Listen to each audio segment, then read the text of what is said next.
You're watching Flow source code news and updates with the latest news and updates from the Flow source code. Hello everyone, you're watching Code Report from Flow and today is 14th of August. So when you see actually this actions user and when you see add FF source code, that means there is a new source code added to the beta version of Flow. And when you click on comments, you can actually should be see this, and when you click to add Flow source code, this is the changes that Flow has made since the last push to the GitHub repo that I created. So the first change is that we have the file-based authentication and we have the instance of verified phone number. So previously they were actually having this timeout, and the duration of the timeout was 5 seconds, but they actually changed it, and now the timeout is 0 seconds. And they actually made the developers from Flow.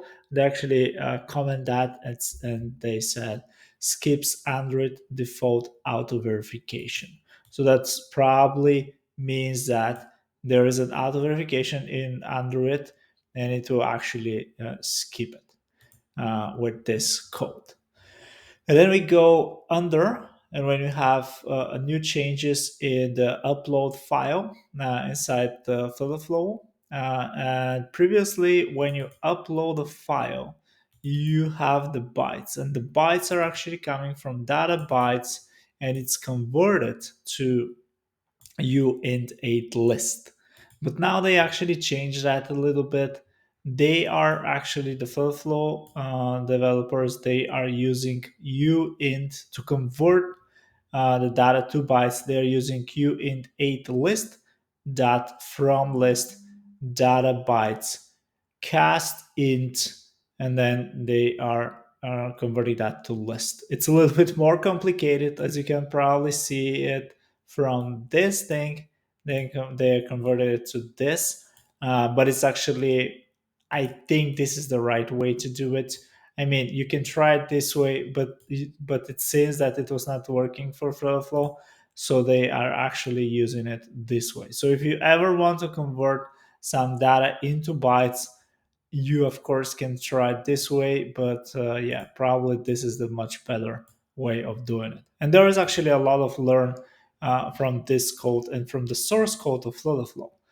And then we move on and we go to the main .dart file. They actually made some changes regarding the theme and regarding the brightness of the theme. Previously, we had the theme, the lights theme and the dark theme, but now they actually added also the scroll bar theme. So if you haven't watched my video of the latest changes, they actually did a lot of things inside the design regarding the slider and regarding the scroll bar, and they actually added this as well over here.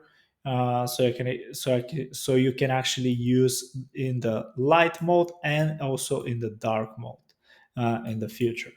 And then the last change that they did is again from Flow source code web index, and they actually added the status bar core in Safari browser, iOS, and PWA, which is page, which stands for Progressive Web App.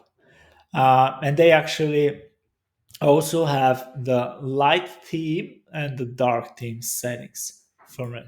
So that was for today. Flow news, source code, and code. And stay tuned for the next episode. Take care.